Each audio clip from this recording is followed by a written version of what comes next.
और Kulwinder Singh, Kamaljeet Kaur, San Jose, G tyre and lube वाले, जिन्होंने कोलों तुसी truck wash, oil change, air brake का काम करवा सकते हो।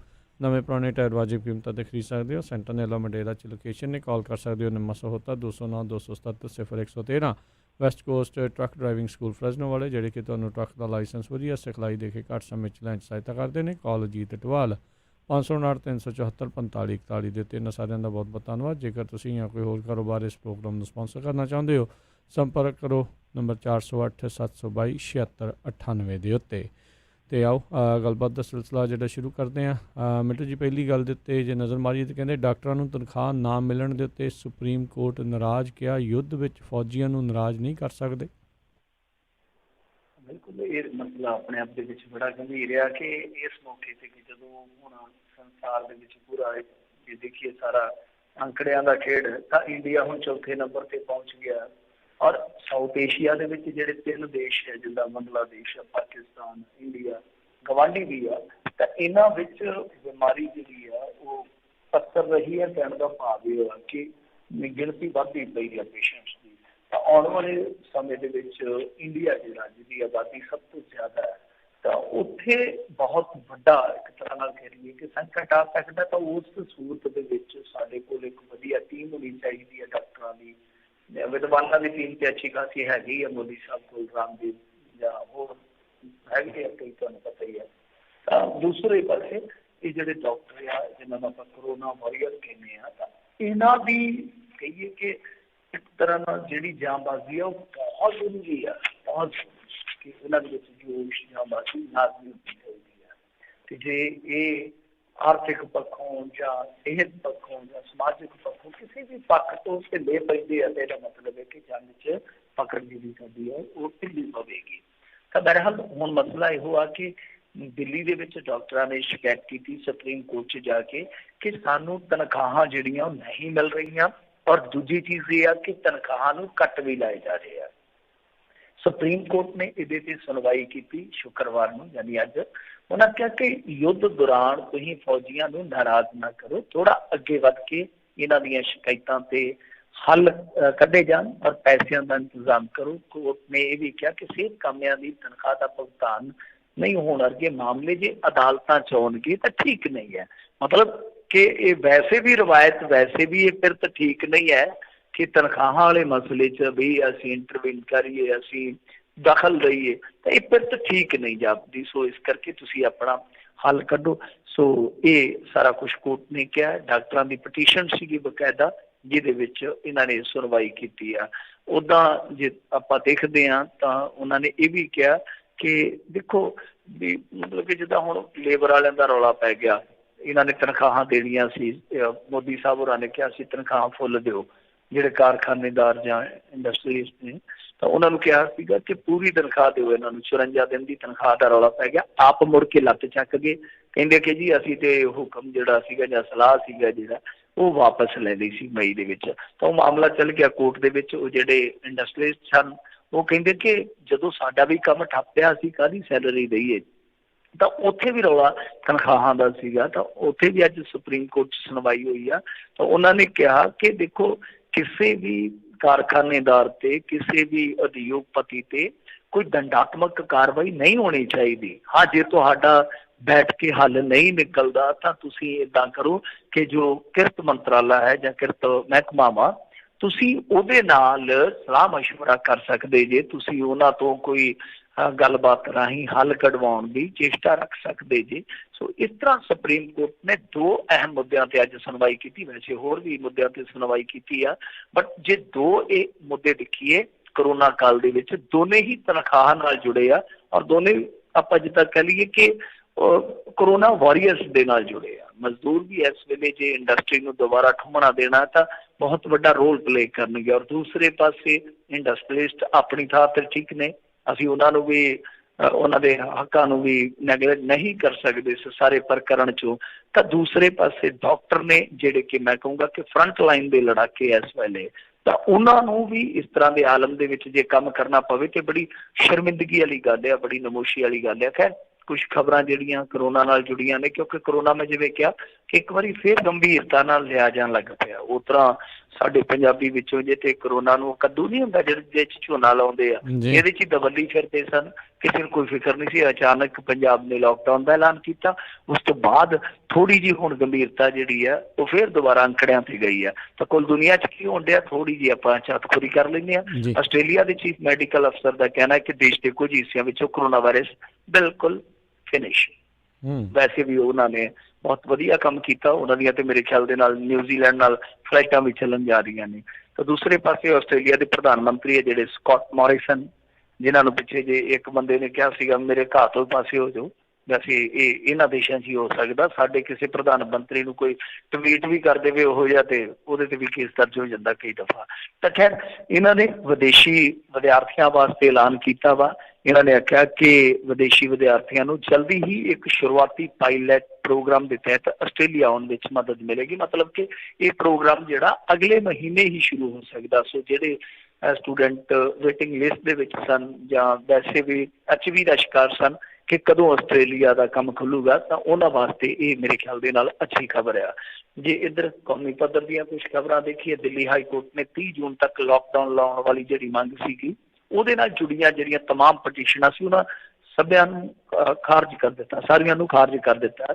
ਫਿਰ ਇਸ ਤੋਂ ਇਲਾਵਾ ਸ਼ਨੀ ਤੇ ਐਤਵਾਰ ਨੂੰ ਕਹਿੰਦੇ ਕਿ ਭੋਪਾਲ ਵੀ ਬੰਦ ਰਹੂਗਾ। ਜਿੱਦਾਂ ਅਸੀਂ ਵੀਕਐਂਡ ਤੇ ਵਾਕ ਐਂਡ ਕਰ ਦਿੱਤਾ ਨਾ ਕਿ ਬਾਹਰ ਕੋਈ ਚੱਲ ਫਿਰੂਗਾ ਨਹੀਂ ਪੰਜਾਬ ਦੇ ਵਿੱਚ, ਤਾਂ ਭੋਪਾਲ ਦੇ ਵਿੱਚ ਵੀ ਇਹ ਜਿਹੜਾ ਵੀਕਐਂਡ ਦਾ ਲਾਕਡਾਊਨ ਜਿਹੜਾ ਉਹ ਰਹੂਗਾ। ਇਸ ਤੋਂ ਇਲਾਵਾ ਕਹਿੰਦੇ ਆ ਕਿ ਜਿਨ੍ਹਾਂ ਨੇ ਜੁਲਾਈ 2017 ਤੋਂ ਜਨਵਰੀ 2020 ਤੱਕ ਕੋਈ GST ਦੀ ਰਿਟਰਨ ਜਾਂ ਟੈਕਸ ਬਕਾਇਆ ਨਹੀਂ ਹੈ ਜਿਨ੍ਹਾਂ ਦਾ, ਉਹ ਰਿਟਰਨ ਭਰਨ ਤੇ ਜੇ ਲੇਟ ਫੀਸ ਦੇ ਹੱਕਦਾਰ ਹੈ ਤਾਂ ਬਹਰਹਾਲ ਉਹਨਾਂ ਕੋਲੋਂ ਲੇਟ ਫੀਸ ਜਿਹੜੀ ਉਹ ਨਹੀਂ ਲਈ ਜਾਊਗੀ। ਸੋ 2017 ਤੋਂ ਜਨਵਰੀ 2020 ਤੱਕ ਜਿਨ੍ਹਾਂ ਤੇ ਕੋਈ ਟੈਕਸ ਬਕਾਇਆ ਨਹੀਂ ਹੈ ਇਹਨਾਂ 3 ਸਾਲਾਂ ਦਾ, ਜੇ ਉਹ ਰਿਟਰਨ ਭਰਦੇ ਆ ਤਾਂ GST ਦਾ ਜਿਹੜੀ ਲੇਟ ਫੀਸ ਆ ਉਹ ਨਹੀਂ ਲੱਗੂਗੀ। ਐਸਸੀ ਨੇ ਯਾਨੀ ਸੁਪਰੀਮ ਕੋਰਟ ਨੇ ਹਵਾਬਾਜੀ ਮੰਤਰਾਲੇ ਨੂੰ ਕਿਹਾ ਕਿ ਹਵਾਈ ਟਿਕਟਾਂ ਦੇ ਪੈਸੇ ਵਾਪਸ ਕਰਨ ਸੰਬੰਧੀ ਤੁਸੀਂ ਭਾਈ ਜਿਹੜੀਆਂ ਹੈਗੀਆਂ ਨੇ 에ਅਰਲਾਈਨਸ ਉਹਨਾਂ ਦੇ ਨਾਲ ਗੱਲਬਾਤ ਕਰੋ। ਮਤਲਬ ਕਿ ਬਹੁਤ ਸਾਰੇ ਲੋਕਾਂ ਦੇ ਪੈਸੇ ਜਿਹੜੇ ਆ ਉਹ ਇਹਨਾਂ 에ਅਰਲਾਈਨਸ ਕੰਪਨੀਆਂ ਵੱਲ ਫਸੇ ਹੋਏ ਆ। ਸੁਪਰੀਮ ਕੋਰਟ ਨੇ ਇਹ ਵੀ ਇੱਕ ਮਹੱਤਵਪੂਰਨ ਅੱਜ ਗੱਲ ਕਹੀ ਆ। ਮੰਤਰਾਲੇ ਨੂੰ ਆਖਿਆ ਕਿ ਤੁਸੀਂ ਇਹਦਾ ਕੋਈ ਹੱਲ ਕੱਢੋ। ਇੱਧਰ ਗ੍ਰਹਿ ਮੰਤਰਾਲੇ ਨੇ ਇੱਕ ਵਾਰੀ ਫਿਰ ਸਮਝਾਇਆ ਕਿ ਨਾਈਟ ਕਰਫਿਊ ਦਾ ਮਤਲਬ ਹਾਈਵੇ ਤੇ ਗੱਡੀਆਂ ਨਾ ਰੋਕਣ ਦਾ ਹੁਕਮ ਹੈ। ਮਤਲਬ ਇਹ ਨਹੀਂ ਹੈ ਕਿ ਤੁਸੀਂ ਹਾਈਵੇ ਤੇ ਸਾਰੀਆਂ ਗੱਡੀਆਂ ਰੋਕ ਦਿਓ, ਟਰੱਕ ਜਿਹੜੇ ਲੋਡਡ ਆ ਉਹ ਜਾਣ ਦੇਣੇ ਆ। ਜੇ ਕੋਈ ਮੁਸੀਬਤ ਦੇ ਵਿੱਚ ਐਮਰਜੈਂਸੀ ਹੈਲਥ ਐਮਰਜੈਂਸੀ ਹੈ ਜਾਂ ਜ਼ਰੂਰੀ ਜਿਹੜੀਆਂ ਸੇਵਾਵਾਂ ਦਿੰਦੀਆਂ ਨੇ ਗੱਡੀਆਂ, ਰਾਤ ਨੂੰ ਅਖਬਾਰਾਂ ਵਗੈਰਾ ਵੀ ਧੋਂਦੀਆਂ ਨੇ, ਤਾਂ ਇਹਨਾਂ ਨੂੰ ਤੁਸੀਂ ਨਹੀਂ ਰੋਕ ਸਕਦੇ ਕਿਉਂਕਿ ਕੁਛ ਰਾਜਾਂ ਨੇ ਗੱਡੀਆਂ ਜਿਹੜੀਆਂ ਆਪਣੇ ਪੱਧਰ ਤੇ ਰੋਕਣ ਦਾ ਤਹਈਆ ਕਰਨਾ ਸ਼ੁਰੂ ਕਰ ਦਿੱਤਾ ਸੀ। ਕਾਫੀ ਸ਼ਿਕਾਇਤਾਂ ਮਿਲ ਰਹੀਆਂ। ਇੱਧਰ ਸੁਪਰੀਮ ਕੋਰਟ ਦੇ ਵਿੱਚ ਦਿੱਲੀ ਦੇ ਹਾਲਾਤ ਨੂੰ ਲੈ ਕੇ ਸੁਣਵਾਈ ਹੋਈ ਹੈ। ਮੈਂ ਜਿਵੇਂ ਕਿਹਾ ਕਿ ਸੁਪਰੀਮ ਕੋਰਟ 'ਚ ਅੱਜ ਅੱਛੇ ਖਾਸੇ ਮੁੱਦਿਆਂ ਤੇ ਸੁਣਵਾਈ ਹੋਈ ਹੈ। ਤਾਂ ਉਹਨਾਂ ਨੇ ਕਿਹਾ ਕਿ ਹਸਪਤਾਲ ਦੇ ਵਿੱਚ ਇਲਾਜ ਦੇ ਇੰਤਜ਼ਾਮ ਨਹੀਂ ਹਨ ਤੇ ਲਾਸ਼ਾਂ ਵੀ ਠੀਕ ਨਹੀਂ ਤੁਸੀਂ ਰੱਖ ਸਕਦੇ। ਕਿੱਡੀ ਸ਼ਰਮ ਵਾਲੀ ਗੱਲ ਆ। ਤਾਂ ਤੁਸੀਂ ਨਾ ਹੀ ਜਿਹੜੇ ਵਾਰਿਸ ਆ ਉਹਨਾਂ ਨੂੰ ਦੱਸਦੇ ਪਏ ਹੋ ਕੀ ਰਿਹਾ, ਚੱਲ ਕੀ ਰਿਹਾ। ਕਿਉਂਕਿ ਇੱਕ ਵੀਡੀਓ ਵਾਇਰਲ ਹੋਈ ਸੀਗੀ ਜਿਹਦੇ ਵਿੱਚ ਲਾਸ਼ਾਂ ਦੀ ਬੜੀ ਬੇਹੁਰਮਤੀ ਕੀਤੀ ਜਾ ਰਹੀ ਆ। ਮਤਲਬ ਕਿ ਕੂੜੇ ਵਾਲੀ ਟਰਾਲੀ 'ਚ ਸੁੱਟਿਆ ਜਾ ਰਿਹਾ ਲਾਸ਼ ਨੂੰ, ਬੜੀ ਜਿੱਦਾਂ ਕਹਿ ਦਈਏ ਨਾ ਕਿ ਆਵਾਜਾਈ ਕਰਨ ਵਾਲੀ ਤਸਵੀਰ ਆ ਉਹ। ਫਿਰ ਇਸ ਤੋਂ ਇਲਾਵਾ ਇੱਕ ਲਾਸ਼ ਨੂੰ ਗੰਦੀਆਂ ਜਿਹੀਆਂ ਜੰਜੀਰਾਂ ਨਾਲ ਬੰਨਿਆ ਹੋਇਆ। ਸੋ ਇਸ ਤਰ੍ਹਾਂ ਦੇ ਕੁਛ ਵਿਜ਼ੂਅਲ ਆਏ, ਕੁਛ ਫੋਟੋ ਆਈਆਂ ਜਿਨ੍ਹਾਂ ਤੇ ਸੁਪਰੀਮ ਕੋਰਟ ਨੇ ਖੁਦ ਹੀ ਨੋਟਿਸ ਲਿਆ ਸੀਗਾ। ਖੈਰ ਜੇ ਅੱਗੇ ਵਧੀਏ ਤਾਂ ਕਹਿੰਦੇ ਆ ਕਿ ਦਿੱਲੀ ਦੇ ਵਿੱਚ ਐਸੀ ਹਾਲਤ ਆ ਕਿ ਜਿਹੜੇ ਮੁਸਲਿਮ ਭਾਈਚਾਰੇ ਦੇ ਲੋਕ ਫੌਤ ਹੋ ਰਹੇ ਆ ਤਾਂ ਉਹਨਾਂ ਵਾਸਤੇ ਆਉਣ ਵਾਲੇ ਦਿਨਾਂ 'ਚ ਉਹ ਕਹਿੰਦੇ ਆ ਕਿ ਕਬਰਸਤਾਨਾਂ 'ਚ ਥਾਂ ਜਿਹੜੀ ਉਹ ਘੱਟ ਸਕਦੀ ਆ। ਕਿਉਂ? ਕਿਉਂਕਿ ਜਿਹੜੇ ਕਹਿੰਦੇ ਕਿ ਕਰੋਨਾ ਵਾਇਰਸ ਦੇ ਨਾਲ ਪੀੜਤ ਨੇ, ਜਦੋਂ ਉਹ ਇੰਤਕਾਲ ਹੋ ਜਾਂਦੇ ਉਹਨਾਂ ਦੇ, ਮਤਲਬ ਕਿ ਉਹ ਫੌਤ ਹੋ ਜਾਂਦੇ ਆ, ਜਦੋਂ ਉਹਨਾਂ ਦੀ ਡੈਡ ਬੋਡੀ ਨੂੰ ਦਫਨਾਇਆ ਜਾਂਦਾ ਤਾਂ ਉਹਦੇ ਵਾਸਤੇ 3 ਤੋਂ 4 ਗੁਣਾ ਐਕਸਟਰਾ ਜਿਹੜਾ ਉਹ ਖੱਡਾ ਪੁੱਟਦੇ ਆ, ਉਹ 3 ਤੋਂ 4 ਗੁਣਾ ਜ਼ਿਆਦਾ ਪੁੱਟਣਾ ਪੈਂਦਾ ਤੇ ਪੁੱਟਣਾ ਵੀ JCB ਮਸ਼ੀਨ ਨਾਲ ਪੈਂਦਾ ਤੇ ਯਾਨੀ ਥਾਂ ਦਾ ਘੇਰਾ ਬਹੁਤ ਜ਼ਿਆਦਾ ਵੱਧ ਜਾਂਦਾ। ਤੇ ਆਉਣ ਵਾਲੇ ਦਿਨਾਂ 'ਚ ਜਿਸ ਤਰੀਕੇ ਨਾਲ ਮੌਤਾਂ ਹੁੰਦੀਆਂ ਪਈਆਂ, ਥਾਂ ਦੀ ਕਿੱਲਤ ਪੈ ਜਾਊਗੀ। ਤਾਂ ਤੁਸੀਂ ਆਪ ਅੰਦਾਜ਼ਾ ਲਾ ਲਓ ਕਿ ਦਿੱਲੀ ਦੇ ਹਾਲਾਤ ਕਿਸ ਤਰ੍ਹਾਂ ਦੇ। ਇੱਧਰ ਕਿਰਤ ਮੰਤਰਾਲੇ ਨੇ ਕਿਹਾ ਕਿ ਉਹਨਾਂ ਦੇ 25 ਕਰਮਚਾਰੀ ਜਿਹੜੇ ਆ ਕਰੋਨਾ ਪੋਜ਼ਿਟਿਵ ਹੈ। ਤਾਂ ਕਿਰਤ ਮੰਤਰਾਲੇ ਦਾ ਇਸ ਵੇਲੇ ਜੇ ਕਹੀਏ ਤਾਂ ਹਾਲ ਮੰਦਾ ਹੀ ਆ, ਤਾਂ ਕਿਉਂਕਿ ਉਹਨਾਂ ਦੇ ਜਿਹੜੇ ਪੋਜ਼ਿਟਿਵ ਬੰਦੇ ਆ ਉਹਨਾਂ ਦੀ ਗਿਣਤੀ ਜਿਹੜੀ ਆ 3 ਦਰਜਨ ਪਹੁੰਚ ਗਈ ਆ। ਤੇ ਦੂਜੇ ਪਾਸੇ ਸਰਕਾਰ ਨੇ ਕਿਹਾ ਸੀਗਾ ਨਾ ਕਿ ਆਪਦਾ ਮੇ ਅਫਸਰ, ਪ੍ਰਧਾਨ ਮੰਤਰੀ ਨੇ ਡਾਇਲੋਗ ਬੋਲਿਆ ਸੀ, ਮਤਲਬ ਜੇ ਆਪਾਂ ਪੰਜਾਬੀ ਚ ਕਹੀਏ ਕਿ ਬਿਪਤਾ ਦੇ ਵਿੱਚ ਵੀ ਮੌਕਾ, ਕਿ ਬਿਪਤਾ ਵੀ ਕਈ ਵਾਰ ਤੁਹਾਡੇ ਲਈ ਮੌਕਾ ਲੈ ਕੇ ਆਉਂਦੀ ਹੈ। ਤਾਂ ਮੇਰੇ ਖਿਆਲ ਦੇ ਨਾਲ ਇਹਨਾਂ ਨੇ ਸਾਰਥਕ ਕੀਤਾ ਹੋਇਆ ਆਪਣੇ ਆਪ ਤੇ, ਕਿਉਂਕਿ 6 ਦਿਨਾਂ ਦੇ ਵਿੱਚ ਤਕਰੀਬਨ 3.5 ਰੁਪਏ ਪੈਟਰੋਲ ਮਹਿੰਗਾ ਕਰ ਦਿੱਤਾ ਨੇ, ਹੋਇਆ ਨਾ। ਬਿਪਤਾ ਦੇ ਵਿੱਚ ਮੌਕਾ, ਮਤਲਬ ਕਿ ਆਪਦਾ ਮੇ ਅਫਸਰ, ਇਹਨਾਂ ਦਾ ਅਫਸਰ ਚੰਗਾ ਆ, ਮੌਕਾ ਚੰਗਾ ਆ, ਲੋਕਾਂ ਦਾ ਧਿਆਨ ਹੀ ਹੈ ਨਹੀਂਗਾ, ਦੱਬੀ ਕਿੱਲੀ ਆਉਂਦੇ ਆ। ਖੈਰ ਇੱਧਰ ਲਾੜੇ ਦੀ ਚਾਚੀ ਦੀ ਰਿਪੋਰਟ ਆਈ ਕਰੋਨਾ ਪੋਜ਼ਿਟਿਵ, ਤੇ ਵਿੱਚੇ ਖਾਣਾ ਵਾਣਾ ਛੱਡ ਕੇ ਪੰਡਤ ਜੀ, ਨਾਈ, ਜੋ ਵੀ ਸੀਗੇ, ਜਿਹੜੇ ਲਾਗ ਲੈਣ ਆਏ ਜਾਂ ਜਿਹੜੇ ਮੇਲੀ, ਸਭ ਨਿਕਲ ਗਏ, ਨਿਕਲ ਕੇ ਮਟਰ ਪਨੀਰ ਛੱਡ ਕੇ। ਯੂਪੀ ਦੀ ਇਹ ਘਟਨਾ। ਇੱਧਰ ਸੋਨੂ ਸੂਦ ਨੂੰ ਇੱਕ ਮੁੰਡੇ ਨੇ ਟਵੀਟ ਕਰਕੇ ਆਖਿਆ, ਕਹਿੰਦਾ ਮੈਂ ਗਰਲਫਰੈਂਡ ਭਜਾਉਣੀ ਹੈ, ਮੇਰੀ ਇਮਦਾਦ ਕਰ। ਉਹਨੇ ਆਖਿਆ ਕੋਈ ਗੱਲ ਨਹੀਂ ਹੈ, ਇਹਦੇ ਤੋਂ ਵੀ ਅੱਗੇ ਕਰ ਦਿੰਦੇ ਇਮਦਾਦ, ਤੁਹਾਡੇ ਦੋਵਾਂ ਦੇ ਘਰ ਵਾਲੇ ਵੀ ਨਾਲ ਹੀ ਘੱਲ ਦੇਣਾ, ਹੋਰ ਦੱਸੋ ਸੇਵਾ। ਤੇ ਚੁੱਪ ਕਰ ਗਿਆ। ਇਹੋ ਜਿਹੀਆਂ ਬੇਹੂਦੀਆਂ ਗੱਲਾਂ ਵੀ ਚੱਲਦੀਆਂ ਪਈਆਂ।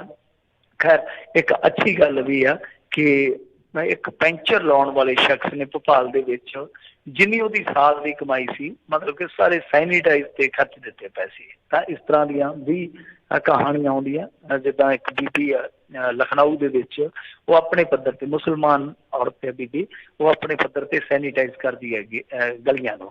ਖੈਰ ਪੰਜਾਬ ਦੀ ਜੇ ਗੱਲ ਕਰੀਏ, ਅੱਜ 99 ਨਵੇਂ ਮਾਮਲੇ ਆਏ ਆ। ਜਲੰਧਰ ਦੇ ਵਿੱਚ ਵੀ ਮੇਰੇ ਖਿਆਲ ਦੇ ਨਾਲ ਇੱਕ ਮੌਤ ਹੋਈ ਹੈ, ਲੁਧਿਆਣੇ 'ਚ ਹੋਈ ਹੈ, ਵੈਸੇ ਵਾਸੀ ਜਲੰਧਰ ਦੀ ਸੀ ਬੀਬੀ। ਹੋਰ ਵੀ ਮੌਤਾਂ ਹੋਈਆਂ ਕੁਛ। ਅੰਮ੍ਰਿਤਸਰ 'ਚ ਕਰੋਨਾ ਦਾ ਵੱਡਾ ਧਮਾਕਾ ਹੋਇਆ ਤੇ ਤਕਰੀਬਨ ਕਹਿੰਦੇ ਕਿ 40 ਕੇਸ ਆਏ ਅੱਜ। ਤੇ ਦੂਸਰੇ ਪਾਸੇ 11ਵੀਂ ਤੇ 12ਵੀਂ ਦੇ ਜਿਹੜੇ ਪਾਠਕ੍ਰਮ ਆ, ਕਹਿੰਦੇ ਕਿ ਟੈਲੀਵਿਜ਼ਨ ਚੈਨਲਾਂ ਦੇ ਜ਼ਰੀਏ ਉਹਨਾਂ ਦਾ ਪ੍ਰਸਾਰਣ ਹੋਏਗਾ। ਫਿਰ ਕੈਪਟਨ ਸਰਕਾਰ ਵੱਲੋਂ ਸ਼ਹਿਰੀ ਖੇਤਰਾਂ ਲਈ ਇੱਕ ਵੱਡਾ ਤੋਹਫਾ ਦਿੱਤਾ ਗਿਆ। 34 ਕਰੋੜ ਤੋਂ ਜਿਹੜੀ ਮਾਲੀ ਇਮਦਾਦ ਹੈ ਵਧਾ ਕੇ 78 ਕਰੋੜ ਕਰ ਦਿੱਤੀ ਗਈ ਆ। ਸਕੂਲੀ ਫੀਸ ਨੂੰ ਲੈ ਕੇ ਵੀ ਰੇੜਕਾ ਜਿਹੜਾ ਉਹ ਜਾਰੀ ਆ। ਅੱਜ ਹਾਈ ਕੋਰਟ 'ਚ ਸੁਣਵਾਈ ਹੋਈ ਸੀ। ਹਾਈ ਕੋਰਟ ਨੇ ਹੁਣ ਮੁੜ ਸੁਣਵਾਈ ਦੀ ਤਰੀਕ ਜਿਹੜੀ ਆ ਉਹ ਸੋਮਵਾਰ ਤੇ ਰੱਖੀ ਹੈ ਜੀ। ਜੀ ਜੀ ਮਿੰਟੂ ਜੀ, ਅਗਲੀ ਗੱਲ ਕਰਦੇ ਹਾਂ। ਕਹਿੰਦੇ ਸਰਹੱਦ ਤੇ ਨੇਪਾਲ ਪੁਲਿਸ ਨੇ ਕੀਤੀ ਗੋਲੀਬਾਰੀ, 1 ਦੀ ਮੌਤ, 2 ਜ਼ਖਮੀ।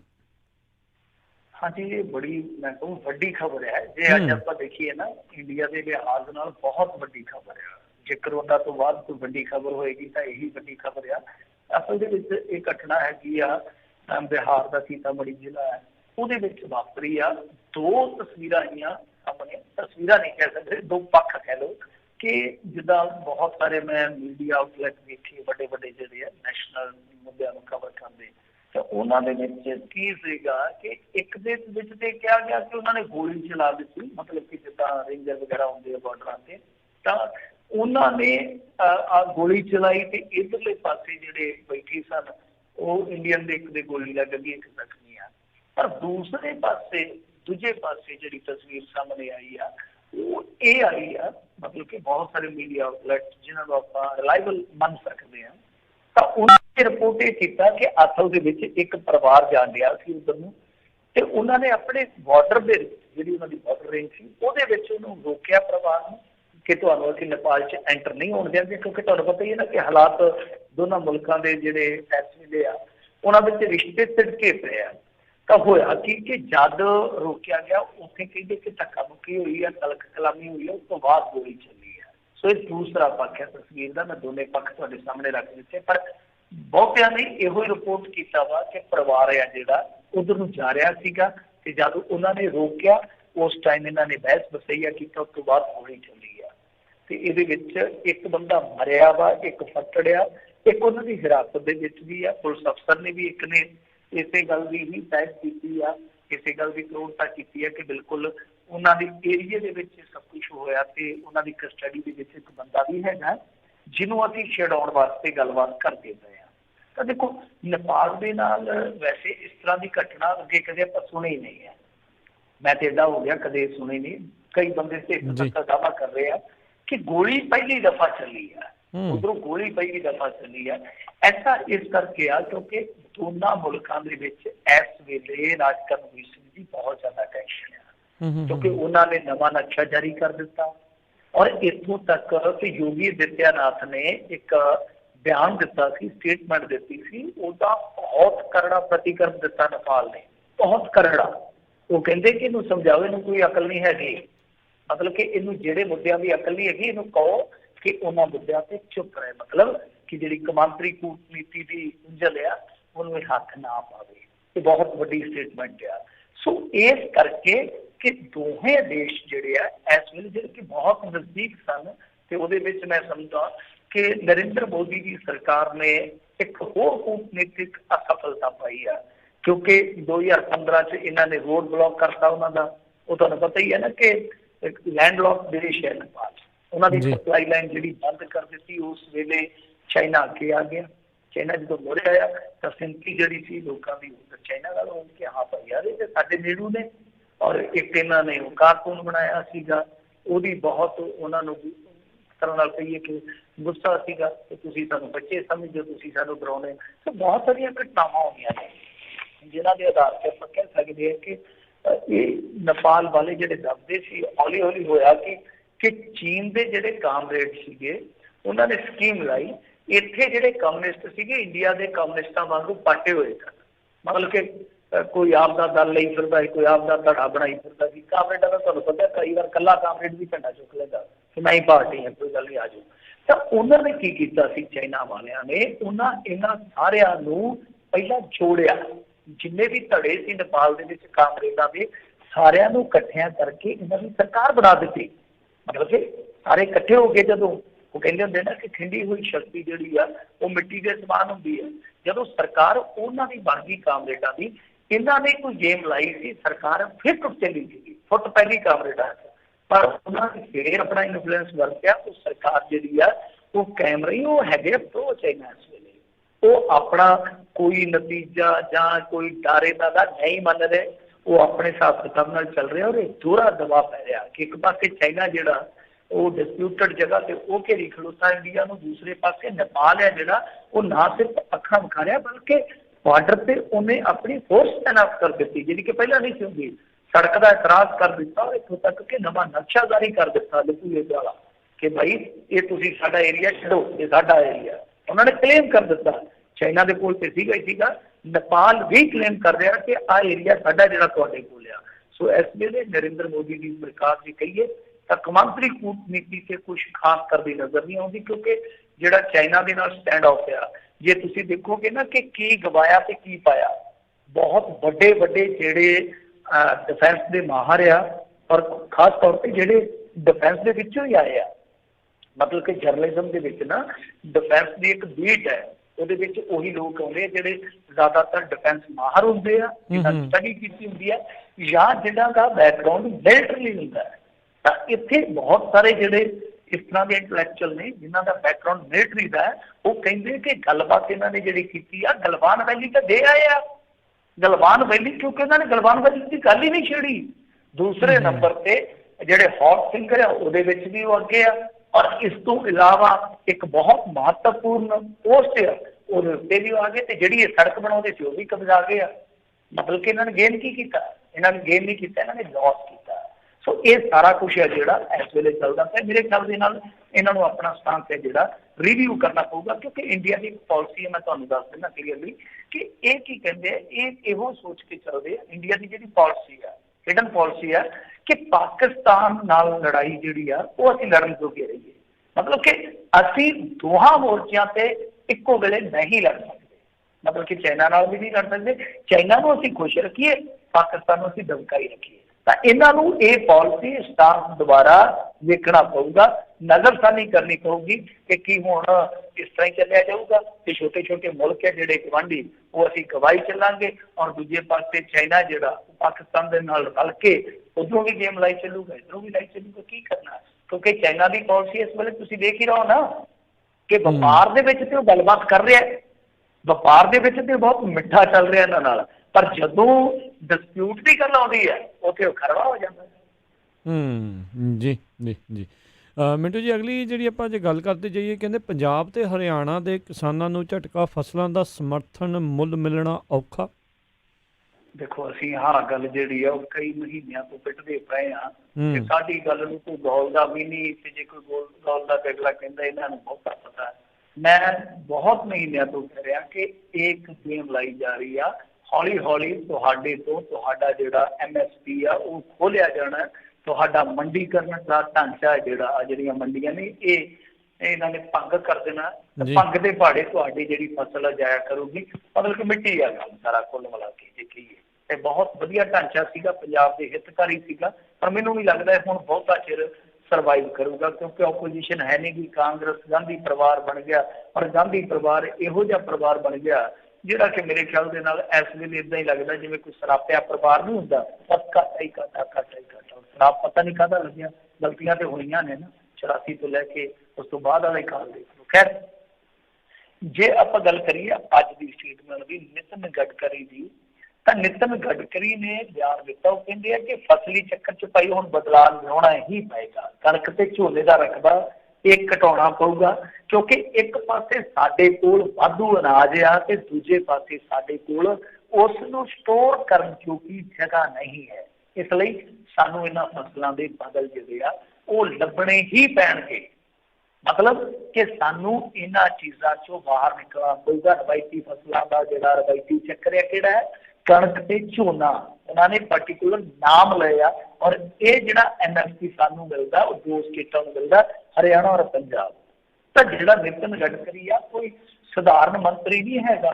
ਜਿੱਦਾਂ ਬੀਬਾ ਬਾਦਲ ਨੂੰ ਬਿਆਨ ਦੇ ਦਿੰਦੀ ਤਾਂ ਪੰਜਾਬ ਤੋਂ ਬਾਹਰ ਉਹਨੂੰ ਕੋਈ ਨਹੀਂ ਗੌਲਦਾ। ਮੇਰੇ ਖਿਆਲ ਦੇ ਨਾਲ ਉਸ ਟਵੀਟ ਨੂੰ ਕੋਈ ਰੀਟਵੀਟ ਵੀ ਨਹੀਂ ਕਰਦਾ ਹੋਣਾ ਬਾਹਰ। ਠੀਕ ਹੈ ਨਾ, ਕੋਈ ਵੈਲਿਊ ਨਹੀਂ ਰਹਿੰਦੀ ਬੀਬਾ ਜੀ ਦੇ ਬਿਆਨ ਦੀ। ਤਾਂ ਇੱਥੇ ਨਿਤਨ ਗਡਕਰੀ ਹੈ, ਕੋਈ ਸਧਾਰਨ ਬੰਦਾ ਨਹੀਂ ਹੈ।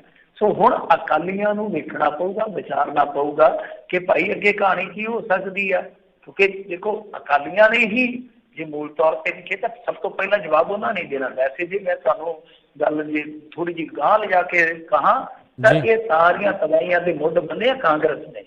ਜਦ ਇਹਨਾਂ ਨੇ ਨਵ ਉਦਾਰਵਾਦੀ ਨੀਤੀਆਂ ਲਿਆਂਦੀਆਂ 1992 ਤੋਂ ਬਾਅਦ, ਨਰਸਿਮਹਾ ਰਾਓ ਸਰਕਾਰ ਤੋਂ ਬਾਅਦ, ਮਨਮੋਹਨ ਸਿੰਘ ਜੀ ਇਹਨਾਂ ਨੇ ਜਦੋਂ ਇਸ ਤਰ੍ਹਾਂ ਦੇ ਆਰਥਿਕ ਰਿਫਾਰਮਸ ਕੀਤੇ, WTO ਦਾ ਸਮਝੌਤਾ ਕੀਤਾ, ਇਹ ਸਾਰੀਆਂ ਚੀਜ਼ਾਂ ਉਤੋਂ ਲੈ ਕੇ ਹੁਣ ਤੱਕ ਵਾਪਰੀਆਂ। ਮਤਲਬ ਕੋਈ ਕਿਤੇ ਵਾਪਰ ਗਈ, ਕੋਈ ਕਿਹੜੇ ਸਨ 'ਚ ਵਾਪਰ ਗਈ, ਕੋਈ ਕਿਹੜੇ ਸਨ 'ਚ ਵਾਪਰ ਗਈ, ਅਖੀਰ ਇਹ ਇੱਕ ਦਿਨ ਪਾਣਾ ਵਾਪਰਨਾ ਸੀ। ਕਿਉਂਕਿ ਸਮਝੌਤੇ ਆ, ਜਿਹੜਾ ਵਰਲਡ ਟ੍ਰੇਡ ਆਰਗੇਨਾਈਜੇਸ਼ਨ ਹੈ ਉਹ ਕਾਹਦੇ ਲਈ ਆ? ਵਰਲਡ ਟ੍ਰੇਡ ਆਰਗੇਨਾਈਜੇਸ਼ਨ, ਤੁਸੀਂ ਸਮਝ ਗਏ, ਤੁਸੀਂ ਤਾਂ ਹੁਣ ਅੰਗਰੇਜ਼ੀ ਦੇ ਪੂਰੇ ਮਾਸਟਰ ਹੋ ਕਿ ਵਪਾਰ ਜਿਹੜਾ ਸੰਸਾਰ ਪੱਧਰ ਦਾ ਆਰਗੇਨਾਈਜੇਸ਼ਨ ਹੈ ਉਹਨਾਂ ਦਾ ਵਪਾਰ ਦਾ।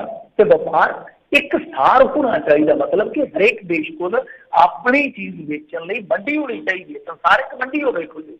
ਉਹਨੂੰ ਕਹਾਂਗੇ WTO ਦਾ ਸਮਝੌਤਾ। ਤਾਂ ਉਹ ਸਮਝੌਤਾ ਜਿਹੜਾ ਕਰਕੇ ਕਿਸਾਨ ਦੀ ਬਰਬਾਦੀ ਦਾ ਮੁੱਢ ਬੰਨਿਆ ਸੀ, ਉਹਨੂੰ ਹੁਣ ਅਮਲ 'ਚ ਲੈ ਕੇ ਆਉਣਗੇ। ਸੋ ਮੇਰੇ ਖਿਆਲ ਦੇ ਨਾਲ ਇਹ ਕੋਈ ਸਧਾਰਨ ਮਸਲਾ ਨਹੀਂ ਹੈ, ਔਰ ਇਹ ਨਾ ਹੀ ਸਧਾਰਨ ਬਿਆਨ ਆ। ਕਿਉਂ? ਕਿਉਂਕਿ ਥੋੜੇ ਦਿਨ ਪਹਿਲਾਂ ਤੇ ਬੀਬਾ ਬਾਦਲ ਕਹਿ ਕੇ ਹਟੀ ਆ ਕਿ ਨਹੀਂ ਅਸੀਂ ਸਮਰਥਨ ਮੁੱਲ ਤਾਂ ਖਤਮ ਨਹੀਂ ਹੋਣ ਦਿਆਂਗੇ। ਕੀ ਹੁਣ ਬੀਬਾ ਬਾਦਲ ਇਸ ਬਿਆਨ ਦੇ ਉਲਟ ਬਿਆਨ ਦੇ ਸਕਦੀ ਹੈ? ਜਾਂ ਦੂਜੀ ਗੱਲ ਇਹ ਆ ਕਿ ਇਸ ਬਿਆਨ ਨੂੰ ਕੋਈ ਕੱਟ ਸਕਦਾ? ਕਿਉਂਕਿ ਥੋੜੇ ਦਿਨ ਪਹਿਲਾਂ ਜਿਹੜੇ ਖੇਤੀ ਮੰਤਰੀ ਹੈ ਤੋਮਰ ਸਾਹਿਬ, ਉਹ ਕਹਿੰਦੇ ਕਿ ਨਹੀਂ MSP ਨੂੰ ਕੋਈ ਖਤਰਾ ਨਹੀਂ। ਤੇ ਜਿਹੜੇ ਨਿਤਨ ਗਡਕਰੀ ਆ ਉਹ ਸੰਘ ਦੇ ਬਹੁਤ ਨਜ਼ਦੀਕੀ ਆ। ਇਹਦਾ ਮਤਲਬ ਹੈ ਕਿ ਸੰਘ ਨੇ ਹੀ ਕਿਹਾ ਕਿ ਨਹੀਂ ਭਾਈ ਤੁਹਾਡੀਆਂ ਸਿਆਸੀ ਮਜਬੂਰੀਆਂ ਹੋਣਗੀਆਂ, ਸਾਡੀ ਇਸ ਵੇਲੇ ਜੇ ਨਿਸ਼ਾਨਦੇਹੀ ਕਿਸੇ ਮੁੱਦੇ ਤੇ ਹੈ ਤਾਂ ਉਹ ਇੱਥੇ ਆ, ਅਸੀਂ ਇੱਥੇ ਨਿਸ਼ਾਨਾ ਜ਼ਰੂਰ ਲਾਵਾਂਗੇ। ਜੀ ਜੀ। ਔਰ ਰਿਜ਼ਰਵੇਸ਼ਨ ਦਾ ਵੀ ਮਾਮਲਾ ਛੇੜ ਲਿਆ ਜੀ ਇਹਨਾਂ ਨੇ। ਇੱਕ ਨਵੀਂ ਗੱਲ ਦੱਸਦਾ ਤੁਹਾਨੂੰ, ਸੁਪਰੀਮ ਕੋਰਟ ਨੇ ਕਿਹਾ ਕਿ ਇਹ ਫੰਡਾਮੈਂਟਲ ਰਾਈਟ ਨਹੀਂ ਹੈ ਰਿਜ਼ਰਵੇਸ਼ਨ ਕਿਸੇ ਦਾ। ਤੇ ਨਾਲ ਦੀ ਨਾਲ ਇਹਨਾਂ ਨੇ ਚੱਕ ਲਿਆ, ਰਾਮ ਵਿਲਾਸ ਪਾਸਵਾਨ ਨੇ ਟਵੀਟ ਕਰਕੇ ਬਹਿਸ ਛੇੜ ਦਿੱਤੀ ਕਿ ਆਓ ਹੁਣ ਇਹਦਾ ਨਿਪਟਾਰਾ ਵੀ ਕਰ ਲਈਏ। ਲਓ ਜੀ, ਹੌਲੀ ਹੌਲੀ ਜਿਹੜੇ ਆ ਸਿੱਧੇ ਜਿਹੜੇ ਉਹ ਹੋਈ ਜਾਂਦੇ ਆ ਕਿ ਜੋ ਕੁਛ ਇਹਨਾਂ ਨੇ ਸੋਚਿਆ ਸੀ ਉੱਧਰਲੇ ਪਾਸੇ ਨੂੰ ਇਹ ਕਦਮ ਵਧਾ ਰਹੇ ਨੇ। ਅਗਲੀ ਜਿਹੜੀ ਮਿੰਟੂ ਜੀ ਗੱਲ ਕਰਦੇ ਕਿ ਕਹਿੰਦੇ ਕਿਸੇ ਵੀ ਹਮ ਖਿਆਲੀ ਪਾਰਟੀ ਨਾਲ ਸਮਝੌਤਾ ਕਰ ਸਕਦੇ ਆ, ਢੀਂਡਸਾ ਹੋਣਾ ਦਾ ਬਿਆਨ। ਦੇਖੋ ਪਿੱਛੇ ਜੇ ਆਫ ਦੀ ਰਿਕਾਰਡ ਗੱਲ ਸੁਣਨ ਨੂੰ ਮਿਲੀ ਸੀਗੀ ਕਿ ਇਹਨਾਂ ਦੀ ਮੀਟਿੰਗ ਜਿਹੜੀ ਆ ਉਹ ਪੁਰਾਣੇ ਸਾਥੀਆਂ ਨਾਲ ਹੋਈ ਹੈ। ਪੁਰਾਣੇ ਸਾਥੀਆਂ 'ਚੋਂ ਇੱਕ ਜਿਹੜੇ ਵੱਡੇ ਇਸ ਟਾਈਮ ਇਹਨਾਂ ਦੇ ਆਗੂ ਹੈ, ਹੁਣ ਪਤਾ ਨਹੀਂ ਸੱਚ ਹੈ ਜਾਂ ਝੂਠ ਹੈ, ਪਰ ਗੱਲ ਚਲਦੀ ਸੁਣੀ ਹੈ। ਤੇ ਹੁਣ ਨਾਲ ਦੀ ਨਾਲ ਇੱਕ ਖਬਰ ਆ ਗਈ। ਵੈਸੇ ਅਖਬਾਰਾਂ ਵੀ ਕਮਾਲ ਕਰਦੀਆਂ ਨੇ।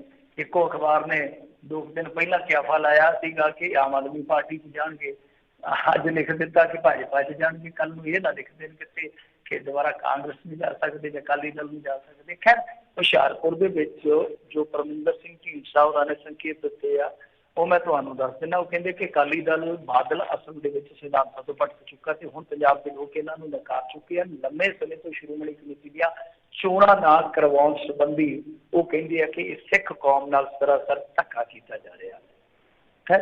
ਸਿੱਖ ਕੌਮ ਨਾਲ ਜਾਂ ਦੂਸਰਿਆਂ ਨਾਲ ਕਿੰਨਾ ਕੁ ਧੱਕਾ ਹੁੰਦਾ ਉਹ ਢੀਂਡਸਾ ਸਾਹਿਬ ਨੂੰ ਹੁਣ ਇਹ ਦੱਸਣ ਲੱਗਿਆ। ਪਹਿਲਾਂ ਤੇ ਸਭ ਕੁਝ ਠੀਕ ਸੀਗਾ, ਖੈਰੀਅਤ ਸੀਗੀ। ਖੈਰ ਹੁਣ ਇਹ ਗੱਲ ਨਾਲ ਇੱਕ ਹੋਰ ਵੀ ਕਹਿੰਦੇ ਆ ਕਿ ਸਾਡਾ ਕਿਸੇ ਵੀ ਹਮਖਿਆਲੀ ਪਾਰਟੀ ਦੇ ਨਾਲ ਗੱਠਜੋੜ ਹੋ ਸਕਦਾ ਵਾ, ਪਰ ਸਿਰਫ ਤੇ ਸਿਰਫ ਅਕਾਲੀ ਦਲ ਨੂੰ ਛੱਡ ਕੇ। ਜਦੋਂ ਭਾਜਪਾ ਦਾ ਨਾਂ ਲਿਆ ਗਿਆ ਤਾਂ ਉਹਨਾਂ ਨੇ ਕਿਹਾ ਕਿ ਹਾਂ, ਪਰ ਉਸ ਸੂਰਤ ਦੇ ਵਿੱਚ ਜਦੋਂ ਇਹ ਅਕਾਲੀਆਂ ਦੇ ਨਾਲੋਂ ਕਰਿੰਗੜੀ ਛੱਡ ਦੇਣਗੇ, ਮਤਲਬ ਕਿ ਜੇ ਅਕਾਲੀਆਂ ਦਾ ਸਾਥ ਛੱਡ ਦੇਣਗੇ ਫਿਰ ਅਸੀਂ ਇਹਨਾਂ ਦਾ ਸਾਥ ਕਰ ਸਕਦੇ ਹਾਂ। ਤਾਂ ਬਹਰਹਾਲ ਹੁਣ ਕੁਛ ਵੀ ਹੋ ਸਕਦਾ, ਆਉਣ ਵਾਲੇ ਦਿਨਾਂ ਦੇ ਵਿੱਚ ਕੋਈ ਗੱਠਜੋੜ ਬਣ ਸਕਦਾ, ਕੋਈ ਛੜੱਪੇ ਲੱਗ ਸਕਦੇ ਆ, ਇਹ ਤਾਂ ਬਾਅਦ ਦੀ ਗੱਲ ਆ।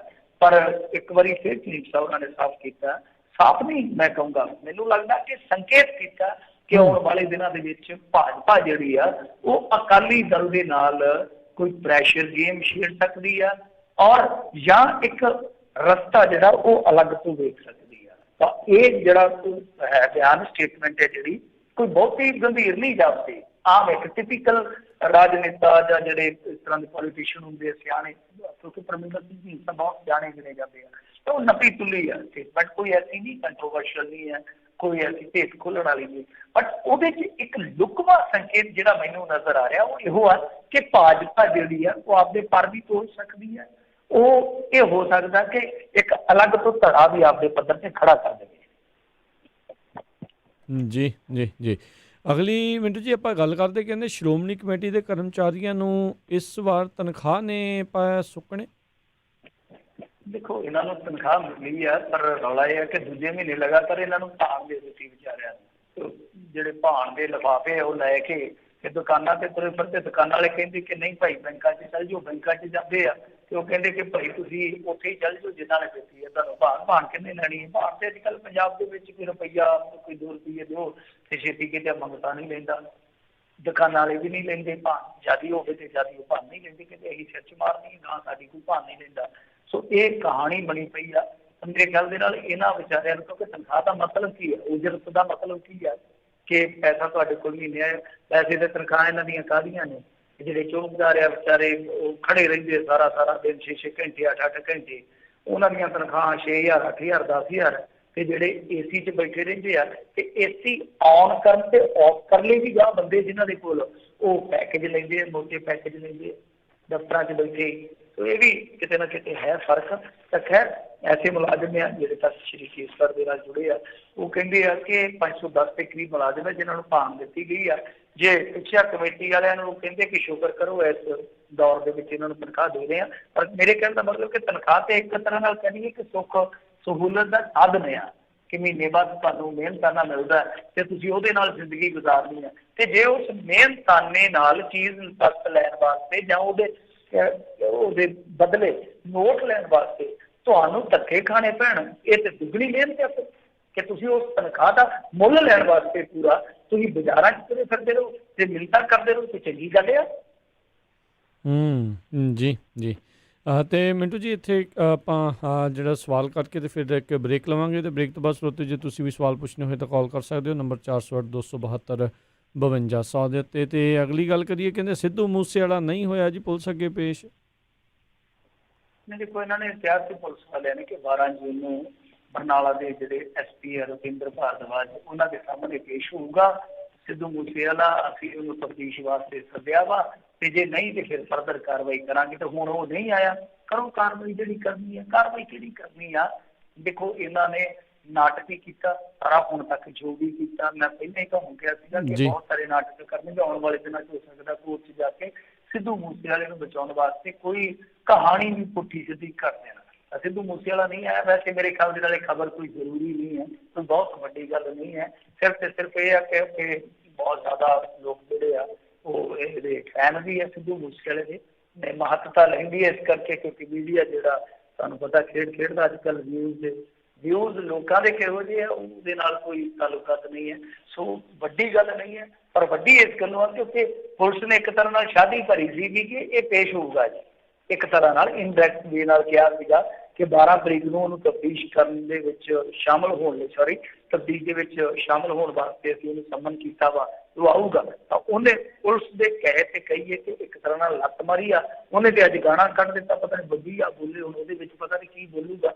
ਹੋ ਸਕਦਾ ਪੁਲਿਸ ਵਾਲਿਆਂ ਤੇ ਕੋਈ ਦਵਾ ਲਾ ਦੇ, ਮੈਂ ਨਹੀਂ ਆਉਂਦਾ। ਉਹਦਾ ਕੰਮ ਵੀ ਇਹੋ ਜਿਹਾ ਨਾ ਕਿ ਇੱਕ ਕੇਸ 'ਚ ਜ਼ਮਾਨਤ ਕਰਾ ਕੇ ਆਇਆ ਸੀ ਤੇ ਮਾਈਕ ਦੇ ਵਿੱਚ ਬੋਲੀ ਜਾਂਦਾ ਜੱਟ ਜ਼ਮਾਨਤ ਤੇ ਆਇਆ ਹੋਇਆ। ਤੇ ਗਾਣੇ ਵੀ ਇਹੋ ਇਸ ਤਰ੍ਹਾਂ ਤੁਰੇ ਜਾਂਦੇ ਬਣਾ ਦਿੰਦਾ। ਹੋ ਸਕਦਾ ਭੱਜਾ ਜਾਂਦਾ ਕੋਈ ਹੋਰ ਗਾਣਾ ਬਣਾ ਦੇਵੇ, ਪਰ ਪੁਲਿਸ ਦੀ ਉਹ ਤਫਤੀਸ਼ ਦੇ ਵਿੱਚ ਸ਼ਾਮਲ ਨਹੀਂ ਹੋਇਆ। ਜੀ, ਇੱਥੇ ਆਪਾਂ ਇੱਕ ਲੈਂਦੇ ਹਾਂ ਬ੍ਰੇਕ ਤੋਂ ਬਾਅਦ ਸਰੋਤੇ ਫਿਰ ਮੁੜ ਹਾਜ਼ਰ ਹੁੰਦੇ ਹਾਂ। ਅਤੇ ਤੁਸੀਂ ਵੀ ਆਪਣੇ ਜੇ ਸਵਾਲ ਪੁੱਛਣਾ ਚਾਹੁੰਦੇ ਹੋ ਕਾਲ ਕਰ ਸਕਦੇ ਹੋ 408 272 52 100 ਦੇ ਉੱਤੇ।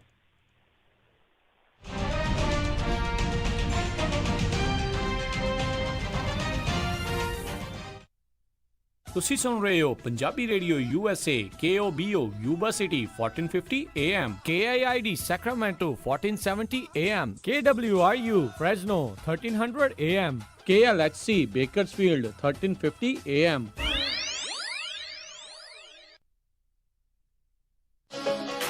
ਵਿਹਾਣੀਆਂ ਕੋਕਾ ਕੜਵਾ ਦੇ ਮਾਇਆ ਕੋਕਾ। ਮੈਂ ਕਿਹਾ ਸੁਣਦੇ ਨਹੀਂ ਜੀ, ਮੇਰੀਆਂ ਸਾਰੀਆਂ ਸਹੇਲੀਆਂ ਕੋਲ ਸੋਨੇ ਦੇ ਬੜੇ ਸੋਹਣੇ ਸੋਹਣੇ ਗਹਿਣੇ ਆ। ਇੱਕ ਮੈਂ ਹੀ ਆ ਜਿਹੜੀਆਂ ਪੁਰਾਣੀਆਂ ਜੀਆਂ ਵਾਲੀਆਂ ਪਾਈ ਫਿਰਦੀ ਨੂੰ ਕਿੰਨੇ ਸਾਲ ਹੋ ਗਏ ਆ। ਮੈਨੂੰ ਨਹੀਂ ਪਤਾ, ਮੈਨੂੰ ਵੀ ਸੋਹਣੇ ਸੋਹਣੇ ਗਹਿਣੇ ਬਣਵਾ ਕੇ ਦਿਓ। ਲੈ ਇਹ ਕਿਹੜੀ ਗੱਲ ਆ, ਤੂੰ ਚੱਲ ਬੱਗਾ ਜੁਐਲਰਸ ਦੇ, ਮੈਂ ਤੈਨੂੰ ਹੁਣੇ ਲੈ ਕੇ ਦਿੰਨਾ ਸੋਹਣੇ ਸੋਹਣੇ ਗਹਿਣੇ। ਫਿਰ ਦੇਖੀ ਤੇਰੀ ਵੀ ਸਹੇਲੀਆਂ 'ਚ ਟੌਰ ਬਣ ਜਾਊਗੀ।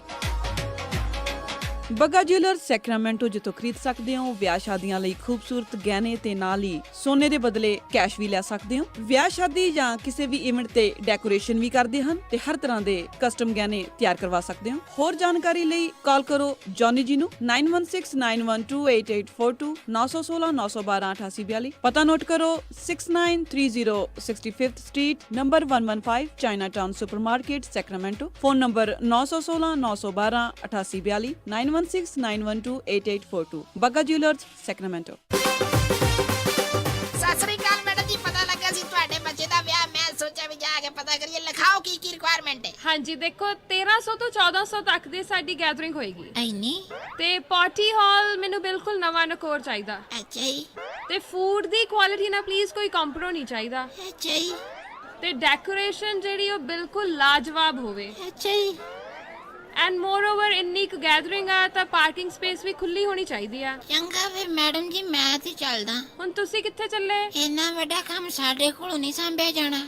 ਮਿਰਾਜ ਫॉर ਯੂ ਵਾਲੇ ਰਾਜਾ ਸਿੰਘ ਨੂੰ ਫੋਨ ਕਰ ਲਓ। ਮਿਰਾਜ ਬੈਂਕਟ ਹਾਲ, ਜਿਨ੍ਹਾਂ ਕੋਲ ਨੇ 2 ਬੈਂਕਟ ਹਾਲ 300 ਤੇ 1000 ਦੀ ਕੈਪੈਸਿਟੀ ਵਾਲੇ। ਮਿਰਾਜ ਬੈਂਕਟ ਹਾਲ ਜਿਨ੍ਹਾਂ ਕੋਲ ਹੈ ਨੰਬਰ 1 ਕੇਟਰਿੰਗ ਇਨ ਟਾਊਨ, ਬੈਸਟ ਸਵੀਟਸ ਤੇ ਤੁਹਾਡੇ ਫੰਕਸ਼ਨ ਲਈ best ambience. For more information, call Raja Singh 9168656659 या परमप्रीत Singh Daddy 6615103143। ਮੈਨੂੰ ਚੂੜੀਆਂ ਚੜਾ ਦੇ ਚੰਨਵੇ, ਮੈਂ ਠਮ ਠਮ ਨੱਚਦੀ ਫਿਰਾਂ।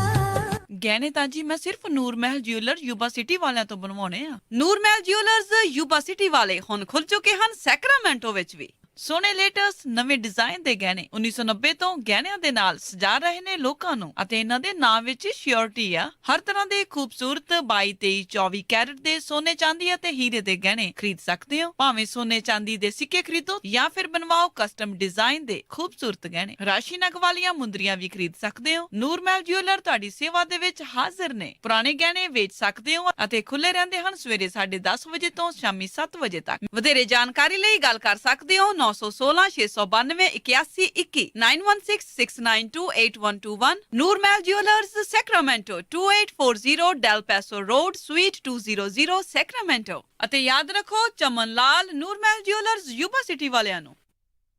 Padda insurance and registration services ਇੱਥੇ ਹੋਮ ਆਟੋ ਲਾਈਫ ਅਤੇ ਹੈਲਥ ਇੰਸ਼ੋਰੈਂਸ ਕੀਤੀ ਜਾਂਦੀ ਹੈ। ਟਰੱਕਾਂ ਵਾਲਿਆਂ ਵਾਸਤੇ ਹਰ ਤਰ੍ਹਾਂ ਦੀ ਇੰਸ਼ੋਰੈਂਸ ਅਤੇ ਪਰਮਿਟ ਉਪਲਬਧ ਕਰਵਾਉਂਦੇ ਹਨ। ਨਵਾਂ ਪਾਸਪੋਰਟ ਬਣਵਾਉਣਾ ਹੋਵੇ ਜਾਂ ਰੀਨਿਊ ਕਰਵਾਉਣਾ ਹੋਵੇ ਤਾਂ ਅੱਜ ਹੀ ਪਰਮਜੀਤ ਸਿੰਘ ਪੱਡਾ ਨੂੰ 9166222822 ਤੇ ਕਾਲ ਕਰੋ। ਇੱਥੇ ਇੰਡੀਵਿਜੂਅਲ ਅਤੇ ਬਿਜ਼ਨਸ ਟੈਕਸ ਫਾਈਲਿੰਗ ਦੇ ਨਾਲ-ਨਾਲ ਨੋਟਰੀ ਦੀਆਂ ਸੇਵਾਵਾਂ ਵੀ ਉਪਲਬਧ ਹਨ। Address 8620 Antelope North road suite B Antelope ਜਾਂ ਵਿਜ਼ਿਟ paddaiinsurance.com। ਕਾਲ 9166222822 916 622 2822।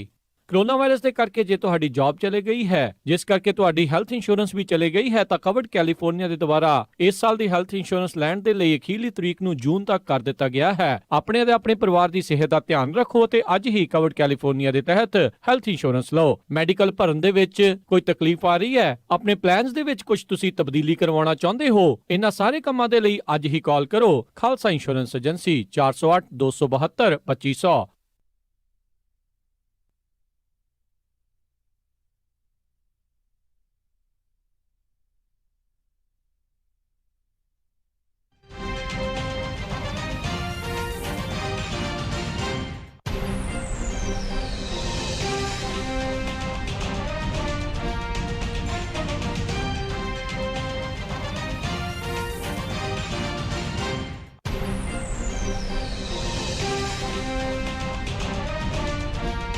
ਪੰਜਾਬੀ ਰੇਡੀਓ USA ਸੁਣ ਰਹੇ ਸਾਰੇ ਸਰੋਤਿਆਂ ਨੇ ਇੱਕ ਵਾਰੀ ਫਿਰ ਨਿੱਘੀ ਜੀ ਇਹਨੂੰ ਸਭ ਦਾ ਸਵਾਗਤ ਹੈ ਸਰੋਤੇ ਪ੍ਰੋਗਰਾਮ ਦੇ ਵਿੱਚ। ਪ੍ਰੋਗਰਾਮ ਚੱਲ ਰਿਹਾ ਜੀ ਆਪਣਾ ਇਸ ਟਾਈਮ ਖਬਰ 'ਤੇ ਨਜ਼ਰ। ਮਿੰਟੂ ਜੀ ਜੀ ਨੂੰ ਸਵਾਗਤ ਹੈ ਜੀ ਇੱਕ ਵਾਰੀ ਫਿਰ। ਸਤਿ ਸ਼੍ਰੀ ਅਕਾਲ ਜੀ, ਸ਼ੁਕਰੀਆ ਜੀ। ਜੀ। ਅਤੇ ਆਪਾਂ ਵਾਰੀ ਵਾਰੀ ਸਰ ਕਾਲਸ ਜਿਹੜੀਆਂ ਲੈਣੀਆਂ ਸ਼ੁਰੂ ਕਰਦੇ ਹਾਂ ਸਰੋਤਿਓ। ਤੁਸੀਂ ਵੀ ਕਾਲ ਕਰਕੇ ਜੇ ਸਵਾਲ ਪੁੱਛਣਾ ਚਾਹੁੰਦੇ ਹੋ, ਫ਼ੋਨ ਨੰਬਰ ਹੈ 408 272 5200 4082725200। ਆਪਣੇ ਅੱਜ ਦੇ ਜਿਹੜੇ ਪਹਿਲੇ ਕਾਲਰ ਆਪਣੇ ਨਾਲ ਜੁੜੇ ਨੇ ਜਸਬੀਰ ਸਿੰਘ ਜੀ। ਸਤਿ ਸ਼੍ਰੀ ਅਕਾਲ ਜੀ, ਸਵਾਗਤ ਹੈ।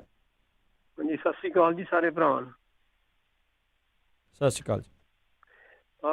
ਮਿੰਟੂ ਜੀ, ਮੇਰਾ ਸਵਾਲ ਇਹ ਵੀ ਜਿਹੜਾ ਪਿਛਲੇ ਹਫ਼ਤੇ 6 ਜੂਨ ਨੂੰ ਘੱਲੂਘਾਰਾ ਲੰਘਿਆ ਹੈ, ਤੇ ਵੇਖੋ ਇਹ ਘੱਲੂਘਾਰੇ ਦੇ ਜਥੇਦਾਰ ਨੇ ਅਕਾਲ ਤਖ਼ਤ ਆਪਣੇ ਖਾਲਿਸਤਾਨ ਦੀ ਹਮਾਇਤ ਕਰਕੇ ਚੀਜ਼ ਤੇ ਯਾਨੀ ਕਿ ਮਿਹਨਤ ਤੇ ਤੋੜ ਦਿੱਤਾ ਵੀ ਜਿਹੜੇ ਕਹਿੰਦੇ ਸੀ 2.5 ਟੋਟ ਮੈਨੂੰ ਖਾਲਿਸਤਾਨ ਮੰਗਣ ਵਾਲੇ, ਤੇ ਉਹ ਜਥੇਦਾਰ ਦੇ ਬਿਆਨ ਨੇ ਸਾਬਤ ਕਰਦਾ ਬਹੁ ਗਿਣਤੀ ਖਾਲਿਸਤਾਨ ਚਾਹੁੰਦੀ ਹੈ।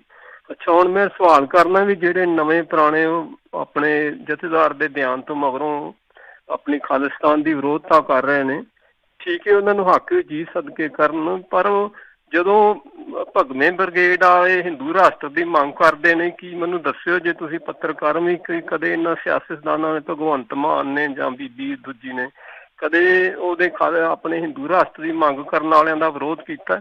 ਮਿਹਰਬਾਨੀ ਜੀ। ਥੈਂਕ ਯੂ ਜੀ।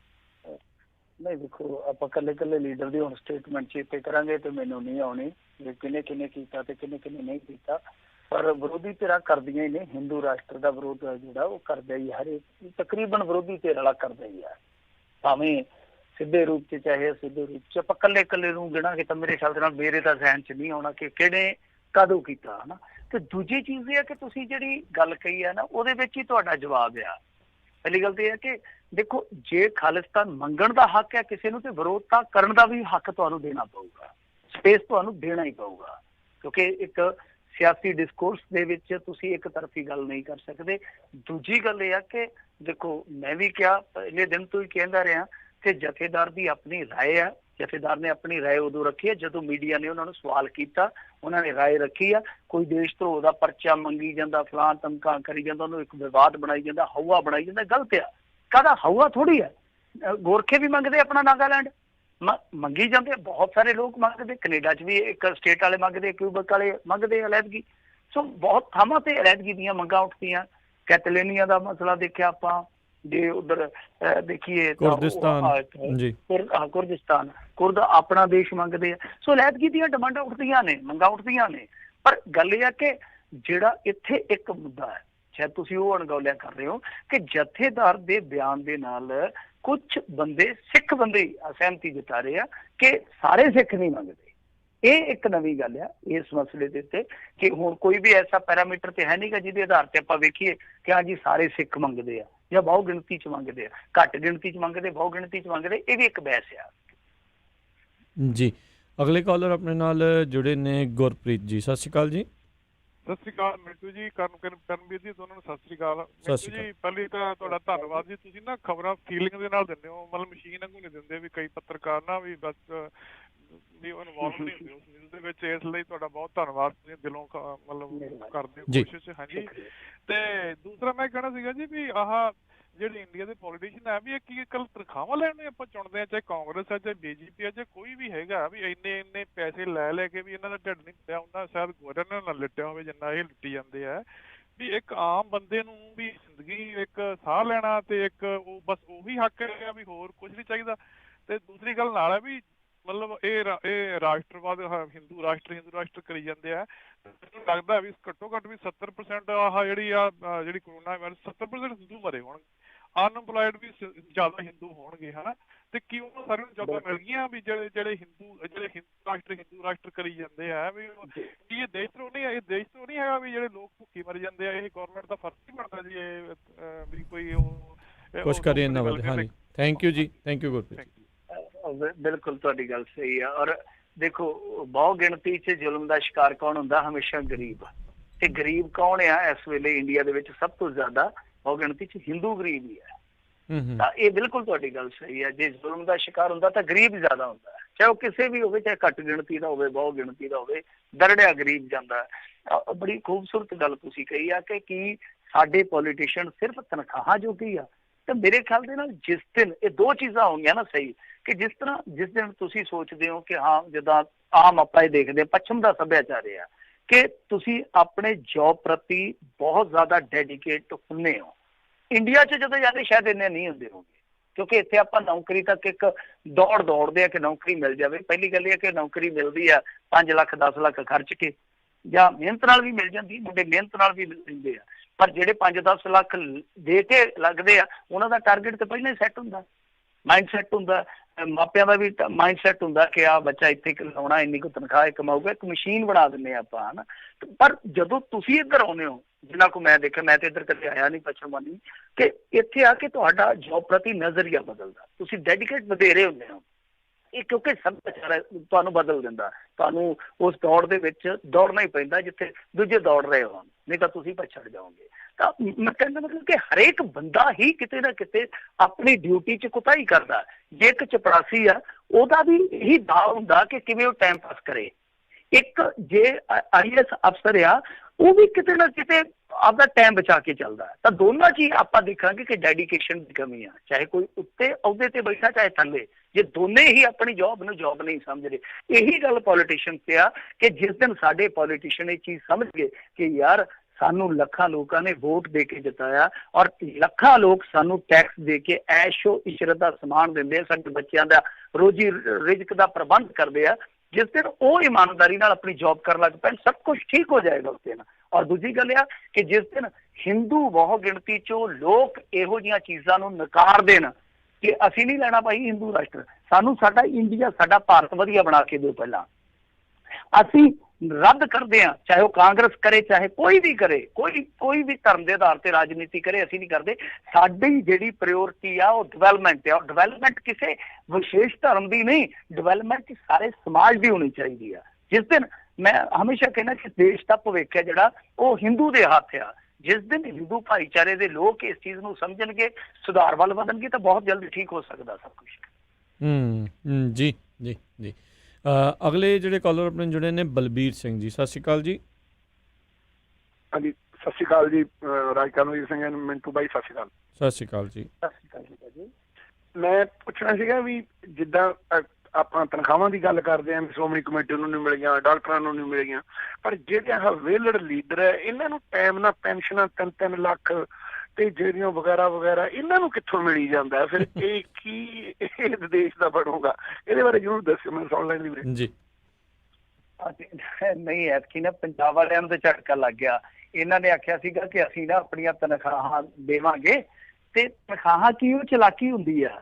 ਇਹ ਤੁਸੀਂ ਹੈਰਾਨ ਹੋ ਜਾਓਗੇ ਕਿ ਜਿਹੜੀ ਬੇਸਿਕ ਪੇ ਆ ਨਾ, ਬੇਸਿਕ ਪੇ ਆ ਜਿਹੜੀ, ਉਹ ਇੱਕ ਵਿਧਾਇਕ ਦੀ ਆਪਣੇ ਪੰਜਾਬ 'ਚ ਹੈਗੀ ਹੈ 25,000 ਰੁਪਈਆ। ਤੇ ਜੇ ਕੋਈ ਉਤਲੇ ਅਹੁਦੇ ਤੇ ਗਿਆ, ਚਲਾ ਮਤਲਬ ਕਿ ਮੰਤਰੀ ਆ, ਮੇਰੇ ਖਿਆਲ ਦੇ ਨਾਲ ਉਹਦੀ ਬੇਸਿਕ ਪੇ ਆ 50, ਤੇ ਸ਼ਾਇਦ ਕੈਪਟਨ ਸਾਹਿਬ ਦੀ ਆ ਲੱਖ ਰੁਪਇਆ। ਇਸ ਤਰ੍ਹਾਂ ਬੇਸਿਕ ਪੇ ਨੇ।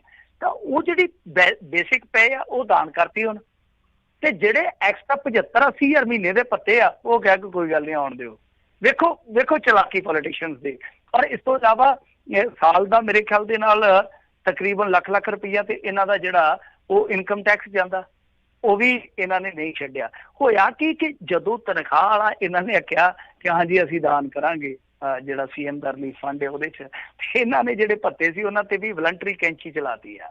ਹੁਣ ਅੰਦਰੋਂ ਖਾਤੇ ਇਹ ਸਾਰੇ ਉਬਲੇ ਪਏ ਆ, ਪਰ ਬਾਹਰੋਂ ਇਹ ਬੋਲ ਨਹੀਂ ਸਕਦੇ। ਪਰ ਬਿਲਕੁਲ ਤੁਹਾਡੀ ਗੱਲ ਸਹੀ ਆ ਕਿ ਇਹਨਾਂ ਨੂੰ ਦੇਖੋ ਸਮੇਂ ਸਿਰ ਸਭ ਕੁਝ ਮਿਲ ਜਾਂਦਾ। ਇਹਨਾਂ ਨੂੰ ਨਾ ਵੀ ਮਿਲੇ 4 ਮਹੀਨੇ, ਇਹਨਾਂ ਦੀਆਂ ਘਰਾਂ ਦੇ ਵਿੱਚ ਕੋਈ ਮੱਝਾਂ ਭੁੱਖੀਆਂ ਨਹੀਂ ਮਰ ਲੱਗੀਆਂ, ਕਿਉਂਕਿ ਇਹਨਾਂ ਦੇ ਕੋਲ ਸਾਧਨ ਨੇ, ਇਹਨਾਂ ਦੇ ਕੋਲ ਵਸੀਲੇ ਜੁੜੇ ਹੋਏ ਆ। ਸਾਡੇ 117 ਜਿਹੜੇ ਹੈਗੇ ਆ ਵਿਧਾਨਕਾਰ ਇਸ ਵੇਲੇ, ਉਹਨਾਂ ਦੇ ਵਿੱਚੋਂ 80% ਕਰੋੜਪਤੀ ਦੱਸੇ ਜਾਂਦੇ, ਮਤਲਬ ਕਿ ਜਿਹੜੇ ਬਹੁਤ ਵਧੀਆ ਫਾਈਨੈਂਸ਼ੀਅਲੀ ਜਿਹੜੀ ਆ ਸਮਰੱਥਾ ਰੱਖਦੇ ਆ।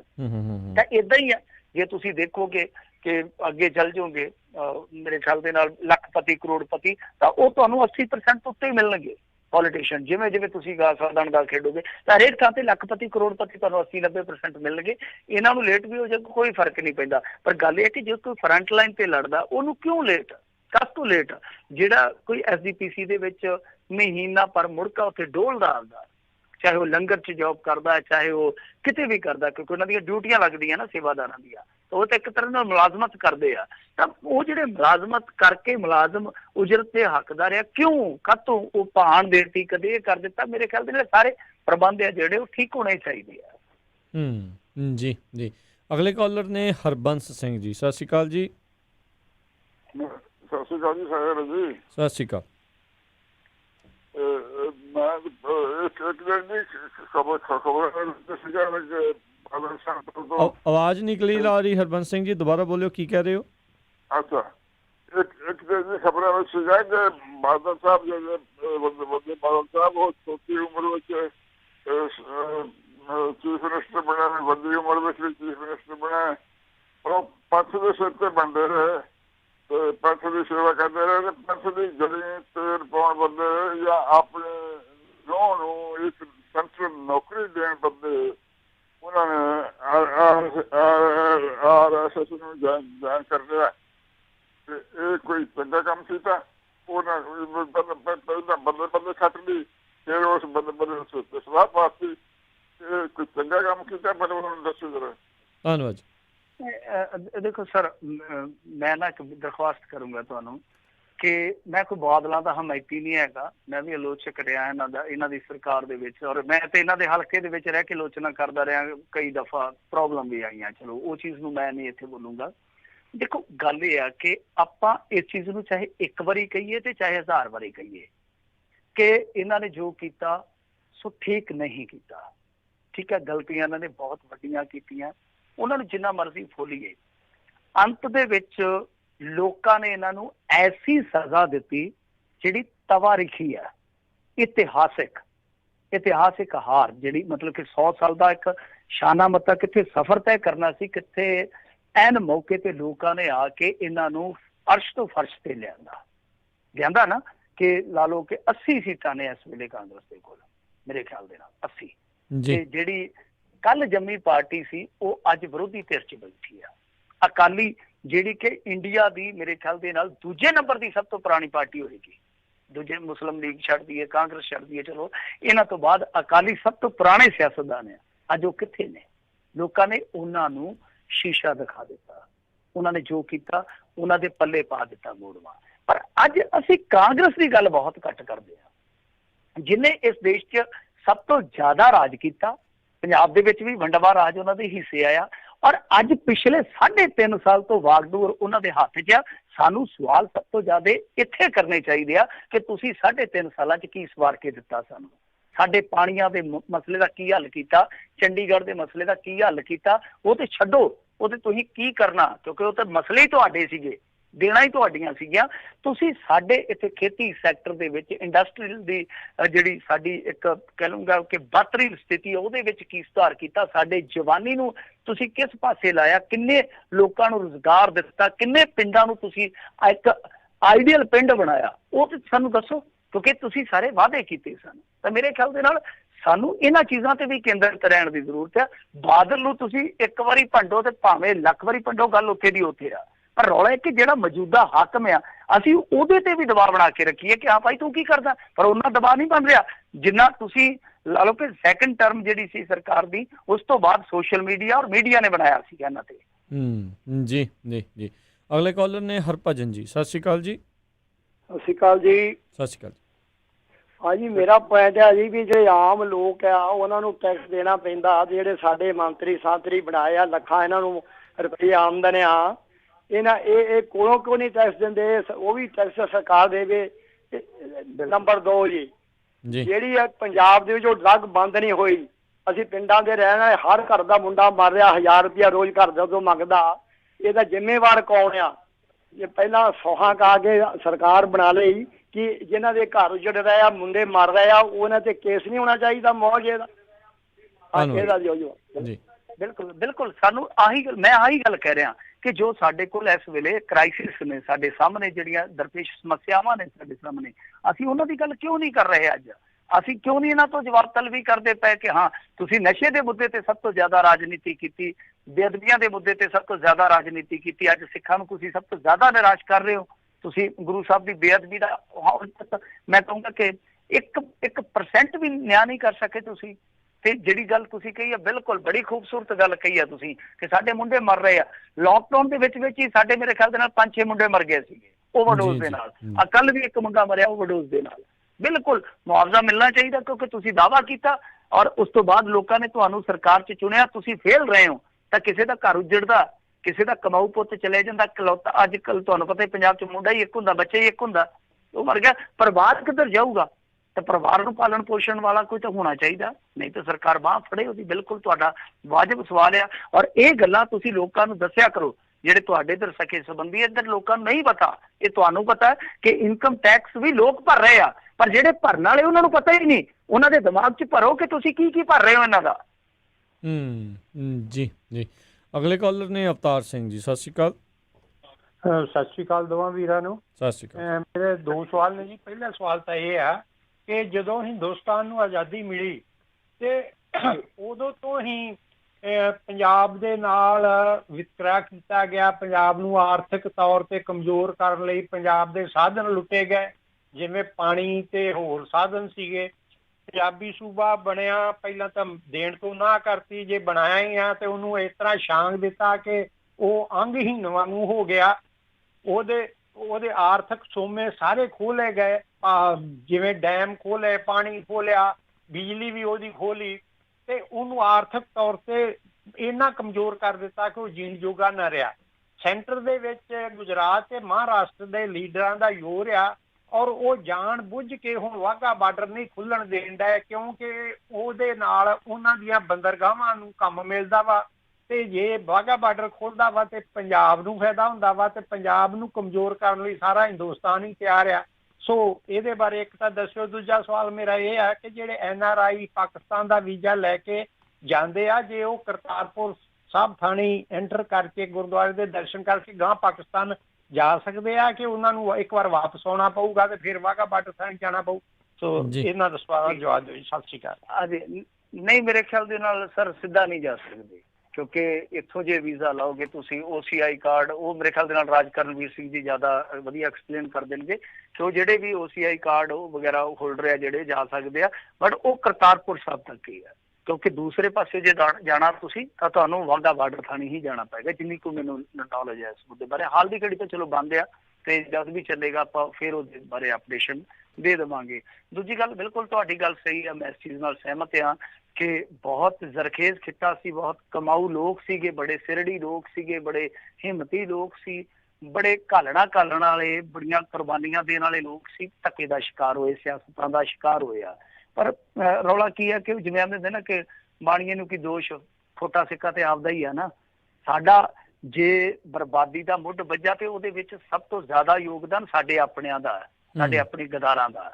ਇਹ ਸਾਨੂੰ ਨਹੀਂ ਭੁੱਲਣਾ ਚਾਹੀਦਾ। ਬਿਲਕੁਲ ਮੈਂ ਇਸ ਗੱਲ ਦੇ ਨਾਲ ਸਹਿਮਤ ਹਾਂ ਤੁਹਾਡੀ ਗੱਲ ਨਾਲ, ਔਰ ਇਹ ਚੀਜ਼ਾਂ ਬਿਲਕੁਲ ਡਿਸਕਸ਼ਨ ਦਾ ਹਿੱਸਾ ਹੋਣੀਆਂ ਚਾਹੀਦੀਆਂ ਕਿ ਅਸੀਂ ਪਾਕਿਸਤਾਨ ਨੂੰ ਕਿਉਂ ਦੁਸ਼ਮਣ ਬਣਾਇਆ ਹੋਇਆ। ਅਸੀਂ ਜੇ ਚਾਈਨਾ ਦੇ ਨਾਲ ਗੱਲਬਾਤ ਕਰ ਸਕਦੇ ਹਾਂ, ਜਿਹੜਾ ਸਾਨੂੰ ਹਰੇਕ ਥਾਂ ਤੇ ਧੱਕੀ ਤੁਰਿਆ ਆਉਂਦਾ। ਤੁਸੀਂ ਦੇਖੋ 2014 ਚ ਸਰਕਾਰ ਆਈ ਆ, ਸਤੰਬਰ ਦੇ ਵਿੱਚ ਇਹਨਾਂ ਦੀ ਗੱਲਬਾਤ ਹੁੰਦੀ ਆ, ਮੇਰੇ ਖਿਆਲ ਦੇ ਨਾਲ ਸ਼ੀ ਜਿਨਪਿੰਗ ਤੇ ਇਹਨਾਂ ਦੀ ਮੀਟਿੰਗ ਹੁੰਦੀ ਆ, ਤੇ ਉਸ ਤੋਂ ਬਾਅਦ 2016 ਦੇ ਵਿੱਚ ਹੀ ਉੱਥੇ ਇੱਕ ਥਾਂ ਤੇ ਪਾ ਲੈਂਦੇ ਆ ਪਸੂੜੀ, ਪਤਾ ਨਹੀਂ ਕਿਹੜੀ ਜਗ੍ਹਾ ਸੀ। ਫਿਰ ਉਸ ਤੋਂ ਬਾਅਦ ਅਟੈਕ ਹੁੰਦਾ ਮੇਰੇ ਖਿਆਲ ਦੇ ਨਾਲ ਪਠਾਨਕੋਟ। ਉਸ ਤੋਂ ਬਾਅਦ ਜਦੋਂ ਇਹ ਲਿਆਉਂਦੇ ਆ ਇੱਕ ਬਹੁਤ ਵੱਡੇ ਅੱਤਵਾਦੀ ਦੇ ਖਿਲਾਫ ਉੱਥੇ ਮਤਾ ਲਿਆਉਂਦੇ ਆ ਤਾਂ UN ਸਿਕਿਉਰਿਟੀ ਕਾਉਂਸਲ 'ਚ ਉਹ ਵਿਰੋਧ 'ਚ ਖੜ ਜਾਂਦੇ। ਮਤਲਬ ਕਿ ਮੋਦੀ ਹੋਰਾਂ ਨੇ ਉਹਨਾਂ ਨੂੰ ਖੁਸ਼ ਕਰਨ ਦੇ ਤਮਾਮ ਯਤਨ ਕੀਤੇ, ਜਾ ਕੇ ਚੀਨ 'ਚ ਆਖ ਦਿੱਤਾ ਕਿ ਅਸੀਂ ਤੁਹਾਨੂੰ ਇੱਥੇ ਪਹੁੰਚਣ ਤੇ ਇਲੈਕਟ੍ਰੋਨਿਕ ਵੀਜ਼ਾ ਦੇਵਾਂਗੇ ਤੁਹਾਡੇ ਯਾਤਰੂਆਂ ਨੂੰ। ਮਤਲਬ ਕਿ ਇੰਨੀ ਖੁਸ਼ਨੁਦੀ ਉਹਨਾਂ ਦੀ ਖੱਟਣ ਦੇ ਯਤਨ ਕੀਤੇ, ਪਰ ਉਹਨਾਂ ਨੇ ਪੈਰ ਤੇ ਇਹਨਾਂ ਨੂੰ ਜ਼ਲੀਲ ਕੀਤਾ ਕੌਮਾਂਤਰੀ ਪੱਧਰ ਤੇ ਅਸੀਂ ਫਿਰ ਉਹਨਾਂ ਦੇ ਨਾਲ ਗੱਲ ਕਰ ਸਕਦੇ ਹਾਂ। ਤਾਂ ਅਸੀਂ ਪਾਕਿਸਤਾਨ ਨਾਲ ਗੱਲ ਕਿਉਂ ਨਹੀਂ ਕਰ ਸਕਦੇ ਇੱਕ ਵਾਰੀ ਕਿ ਆ ਭਾਈ ਤੁਸੀਂ ਟਿਕ ਕੇ ਬਹਿ ਜਾਓ, ਆਪਾਂ ਦੋਨੇ ਰਲ ਕੇ ਚੱਲਦੇ ਹਾਂ, ਤੁਸੀਂ ਆਪਦੀ ਖਾਓ ਅਸੀਂ ਆਪਦੀ ਖਾਂਦੇ ਹਾਂ, ਜੋ ਵਪਾਰ ਵਗੈਰਾ ਖੋਲਿਆ ਜਾਵੇ। ਪਰ ਬਿਲਕੁਲ ਤੁਹਾਡੀ ਗੱਲ ਸਹੀ ਆ ਕਿ ਸਾਡੀ ਲੀਡਰਸ਼ਿਪ ਵੀ ਕਮੀ ਹੈ। ਕਦੇ ਇਹਨਾਂ ਨੇ ਇਹਨਾਂ ਚੀਜ਼ਾਂ ਵੱਲ ਗੌਰ ਹੀ ਨਹੀਂ ਕੀਤਾ ਕਿ ਜਾ ਕੇ ਉੱਥੇ ਪਿੱਟਣ ਤਾਂ ਸਹੀ, ਇਹ ਜਾ ਕੇ ਕੌਮਾਂਤਰੀ ਮੰਚਾਂ ਤੇ ਜਾ ਕੇ ਗੱਲ ਤਾਂ ਕਹਿਣ ਕਿ ਹਾਂ ਭਾਈ ਅਸੀਂ ਨਹੀਂ ਚਾਹੁੰਦੇ ਜੰਗ, ਅਸੀਂ ਸਰਹੱਦੀ ਲੋਕ ਆ, ਅਸੀਂ ਉੱਥੇ ਬੈਠੇ ਨੁਕਸਾਨ ਖੱਟ ਰਹੇ, ਅਸੀਂ ਨਹੀਂ ਜੰਗ ਚਾਹੁੰਦੇ, ਅਸੀਂ ਚਾਹੁੰਦੇ ਕਿ ਟੇਬਲ ਟਾਕ ਹੋਵੇ, ਅਸੀਂ ਚਾਹੁੰਦੇ ਹਾਂ ਕਿ ਵਪਾਰ ਚੱਲੇ, ਦੋਹਾਂ ਮੁਲਕਾਂ ਨੂੰ ਫਾਇਦਾ ਹੋਵੇ। ਅਸੀਂ ਤਾਂ ਚਾਹੁੰਦੇ ਕਿ ਚਾਈਨਾ ਦੇ ਨਾਲ ਵੀ ਵਪਾਰ ਚੱਲੇ। ਜਿਹੜੀ ਅੱਜ ਰੋਜੀ ਰੋਟੀ ਸਾਡੀ ਜ਼ਰੂਰਤ ਆ, ਜਿਹਦੇ ਲਈ ਸਾਡੇ ਮੁੰਡੇ ਕੁੜੀਆਂ, ਕੋਈ ਆਸਟ੍ਰੇਲੀਆ ਤੁਰਿਆ ਫਿਰਦਾ, ਕੋਈ ਸਪੇਨ ਤੁਰਿਆ ਫਿਰਦਾ, ਅਸੀਂ ਇੱਥੇ ਪੈਦਾ ਕਰੀਏ ਜਦੋਂ ਸਾਡੇ ਕੋਲ ਸਾਰੇ ਵਸੀਲੇ ਆ। ਬਿਲਕੁਲ ਮੈਂ ਇਸ ਗੱਲ ਨਾਲ ਸਹਿਮਤ ਹਾਂ ਕਿ ਸਾਨੂੰ ਇਹ ਮੁੱਦੇ ਜਿਹੜੇ ਆ ਉਹ ਸਿਆਸੀ ਡਿਸਕੋਰਸ ਦਾ ਹਿੱਸਾ ਬਣਾਉਣੇ ਚਾਹੀਦੇ ਆ, ਔਰ ਉਸ ਤੋਂ ਇਲਾਵਾ ਜਿਹੜੇ ਸਾਡੇ ਪੋਲੀਟੀਸ਼ੀਅਨ ਆ ਉਹਨਾਂ ਤੇ ਵੀ ਇੱਕ ਪ੍ਰੈਸ਼ਰ ਬਿਲਡ ਕਰਨਾ ਚਾਹੀਦਾ ਤਾਂ ਕਿ ਸਿਆਸੀ ਏਜੰਡੇ ਤੇ ਮੁੱਦੇ ਆਉਣ ਔਰ ਜੋ ਕੌਮੀ ਸਿਆਸਤ ਹੈ ਉਹਦਾ ਹਿੱਸਾ ਬਣ। ਔਰ ਇਸ ਤੋਂ ਇਲਾਵਾ ਜਿੰਨੇ ਵੀ ਕੌਮਾਂਤਰੀ ਮੰਚ ਆ ਉੱਥੇ ਗੱਜ ਵੱਜ ਕੇ ਗੱਲ ਕਹਿਣੀ ਚਾਹੀਦੀ ਹੈ ਕਿ ਭਾਈ ਅਸੀਂ ਨਹੀਂ ਜੰਗ ਚਾਹੁੰਦੇ, ਘੱਟੋ ਘੱਟ ਅਸੀਂ ਪੰਜਾਬ ਵਾਲੇ ਜੰਗ ਨਹੀਂ ਚਾਹੁੰਦੇ। ਸਾਡਾ ਕੋਈ ਚੀਫ ਮਿਨਿਸਟਰ ਆਪਦੀਆਂ ਮਾਰੀ ਜਾਂਦਾ ਬਸਵੀਆਂ ਤਾਂ ਮਾਰੀ ਜਾਵੇ, ਅਸੀਂ ਜੰਗ ਨਹੀਂ ਚਾਹੁੰਦੇ। ਅਸੀਂ ਇਹ ਚਾਹੁੰਦੇ ਹਾਂ ਕਿ ਅਮਨ ਅਮਾਨ ਹੋਵੇ, ਕੋਈ ਵਾਧਾ ਨਾ ਕਰੇ ਕਿਸੇ ਤੇ, ਠੀਕ ਹੈ ਨਾ, ਤੇ ਵਪਾਰ ਜਿਹੜਾ ਖੁੱਲਣਾ ਚਾਹੀਦਾ। ਜੀ ਜੀ ਬਿਲਕੁਲ। ਸਮਾਂ ਇੱਥੇ ਹੀ ਸਾਡੇ ਅੱਜ ਦੇ ਪ੍ਰੋਗਰਾਮ ਦਾ ਮਿੰਟੂ ਜੀ ਸਮਾਪਤ ਹੈ। ਬਹੁਤ ਬਹੁਤ ਧੰਨਵਾਦ ਜਿਹੜੇ ਸਰੋਤਿਆਂ ਦੇ ਸਵਾਲਾਂ ਦੇ ਜਵਾਬ ਤੇ ਖਬਰਾਂ ਦੇ ਬਾਰੇ ਜਾਣਕਾਰੀ ਦੇਣ ਦੇ ਲਈ, ਬੜੀ ਮਿਹਰਬਾਨੀ, ਧੰਨਵਾਦ, ਸਤਿ ਸ਼੍ਰੀ ਅਕਾਲ ਜੀ। ਜੀ ਤੇ ਸਰੋਤਿਓ ਇੱਥੇ ਹੀ ਸਾਡਾ ਅੱਜ ਦਾ ਪ੍ਰੋਗਰਾਮ ਸਮਾਪਤ ਹੈ। ਮਿਲਦੇ ਹਾਂ ਅਗਲੀ ਵਾਰ, ਉਦੋਂ ਤੱਕ ਲਈ ਮੇਰੇ ਵੱਲੋਂ ਵੀ ਤੁਹਾਨੂੰ ਸਾਰਿਆਂ ਨੂੰ ਸਤਿ ਸ਼੍ਰੀ ਅਕਾਲ। ਸੁਣਦੇ ਰਹੋ ਪੰਜਾਬੀ ਰੇਡੀਓ USA।